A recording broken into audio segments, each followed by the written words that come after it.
You are standing somewhere you never expected to stand when this all began. The view from here is different. Not better. Not worse. Just finally visible. You left the company 3 years ago. The badge is in a drawer somewhere. You haven't looked at it in longer than that. But the promotion you lost, the one that broke the arc of who you thought you were becoming, you think about that more than you'd like to admit. Not because you want it back. Because losing it was the first honest thing that happened to you in a decade. You were 34 when they told you no. You had done everything right.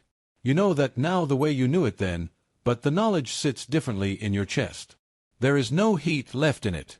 Just the quiet archaeology of a life that could have continued on rails and didn't. What follows is not the story of how you climbed back. It is the story of what you became when you stopped climbing entirely. Level 1. Junior Associate. Here is what you did not know then. You are 23. The office is on the 7th floor of a building that smells like industrial carpet and optimism. You arrive early because you read somewhere that successful people do. You stay late because everyone else does, and you are afraid of being the one who leaves first. Your job is to prepare slide decks for people who do not remember your name. You kern fonts. You align margins. You learn that there is a specific blue, Pantone 2728C, that the brand guidelines require, and you become the person who notices when someone uses the wrong one. It feels like competence. It is not competence. It is compliance. But you are good at it. You are good at being the one who never pushes back. The one who says yes before the question finishes. You do not yet know what this costs. There is a woman named Caroline who sits 3 desks over. She is 29. She has the promotion you want. You watch her the way you watch people who seem to have solved a puzzle you are still holding. She works through lunch. She takes calls in the stairwell. You notice she has started wearing the same black blazer 4 days a week. You do not think about why. One Friday she stays until 11.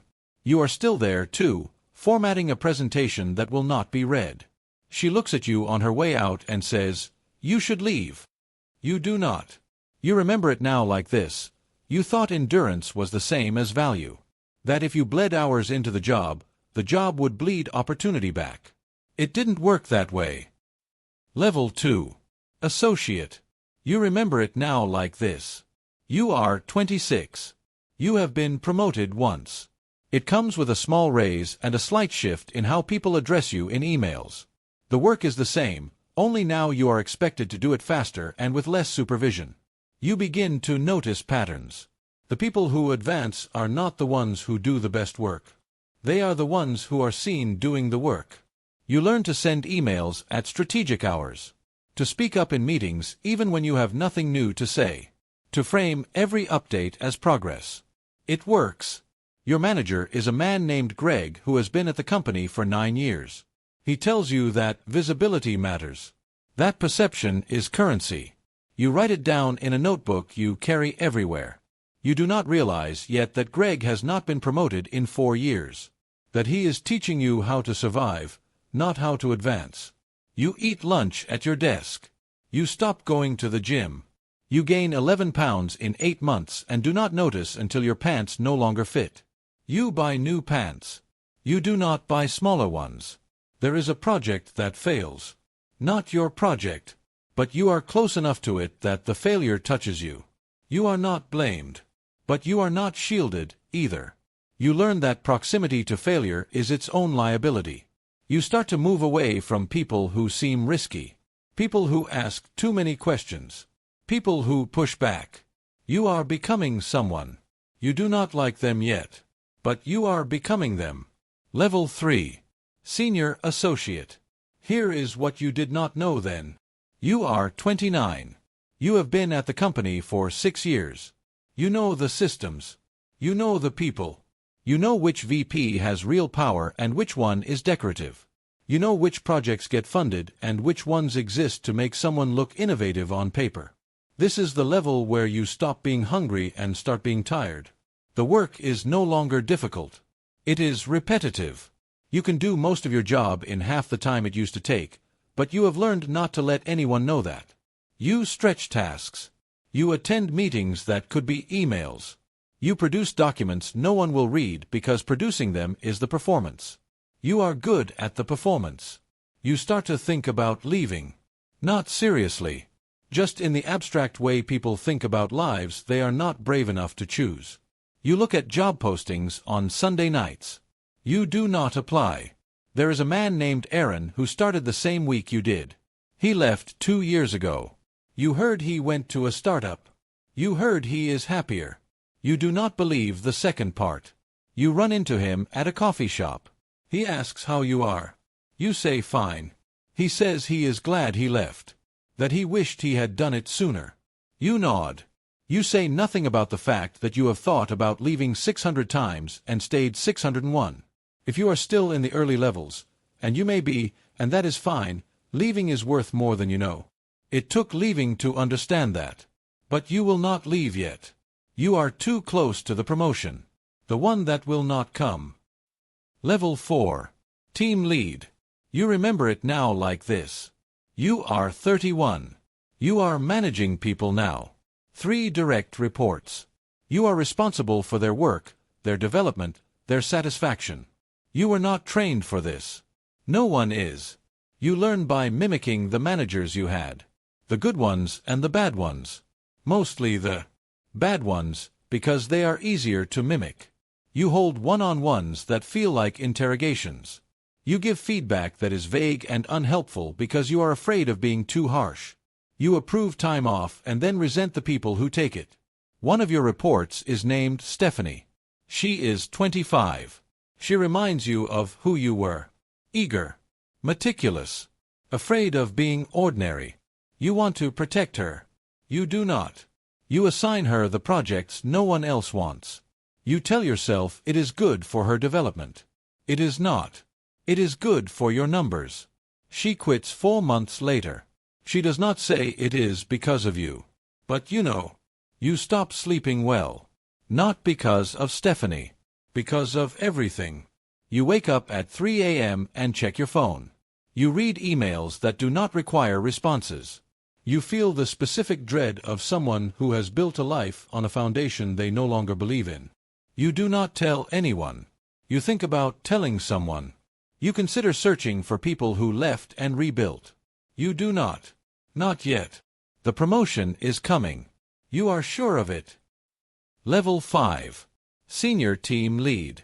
Here is what you did not know then. You are 33. You have been at the company for 10 years. There is a small ceremony. They give you a plaque. Your manager says you are valued. You smile. You take a photo. You put the plaque in a drawer that same afternoon. You are managing 7 people now. You are in meetings 16 hours a week.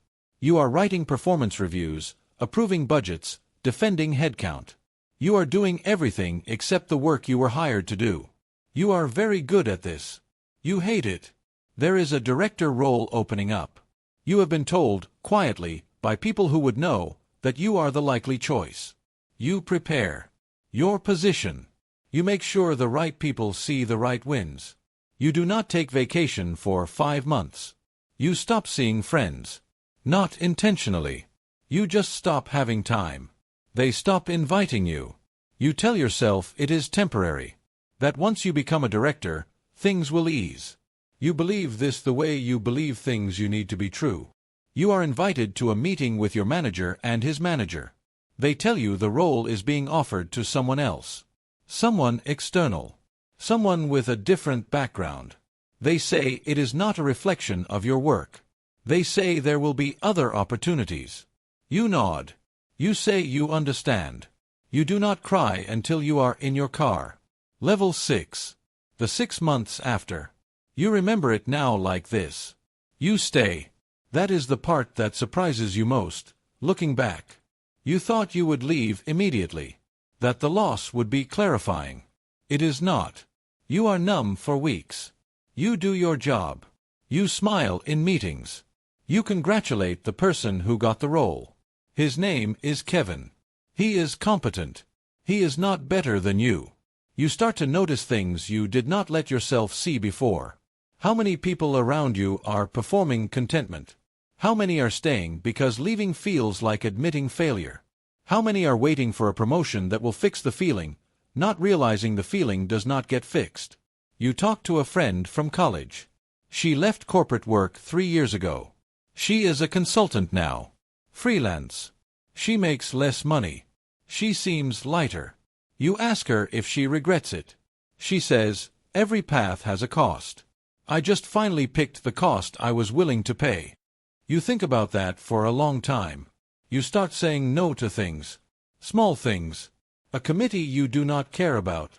A project that is not yours. A meeting that does not need you. No one notices at first. Then they do. Then they stop asking. It feels like failure. It is not. Level 7. The decision. Here is what you did not know then. You are 34 and a half. You have not been promoted. You will not be promoted. You know this now. You sit in your apartment on a Thursday night and open a blank document. You write down what you want. Not what you are supposed to want. What you actually want. The list is short. It does not include a title. You apply to 3 jobs. 2 are lateral moves. 1 is a step down in title and a step up in autonomy. You get offers from 2. You take the step down. Your manager is surprised. He asks if you are sure. He says you are making a mistake. He uses the word potential 4 times in one conversation. You thank him. You leave on a Friday. There is no ceremony. You pack your desk into a box that is smaller than you expected. You return your badge. You walk out at 3 p.m. and the sky is still bright. You do not feel relief. You do not feel regret. You feel like you are holding your breath. Level 8. The first year after. You remember it now like this.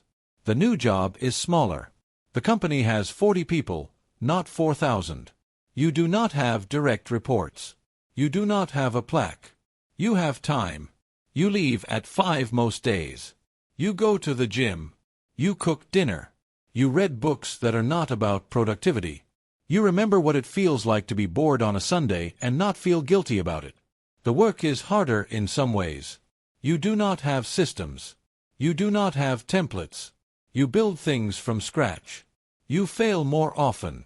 But the failures do not feel like character indictments. They feel like information. You make less money. You notice it in small ways. You do not travel as much. You buy the cheaper wine. You are fine. There is a morning, 8 months in, when you wake up and do not immediately check your phone. You lie in bed. You notice the light. You think about nothing in particular. It is the first time in years you have felt that. Level 9. 2 years after. Here is what you did not know then. You are 36. You have started doing work you did not know you wanted to do. Consulting. Writing. Advising people who are earlier in the arc you just left. Someone asks you how you knew it was time to leave. You tell them. You did not know. That you left because staying had started to cost more than you had. They ask if you regret not becoming a director. You think about it. Honestly. You say no. You mean it. There is a version of your life where you stayed. Where you made director at 37, VP at 42.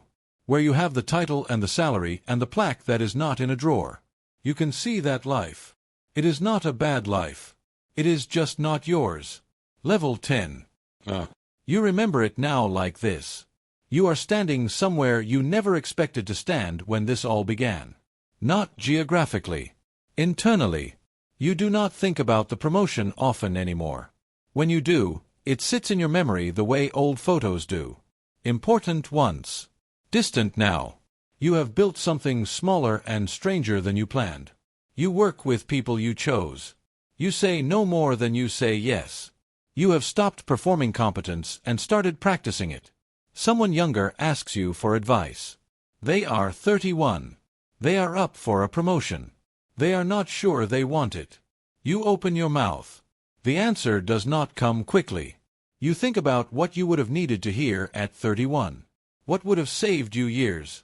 What would have cost you growth? You take a breath. You begin.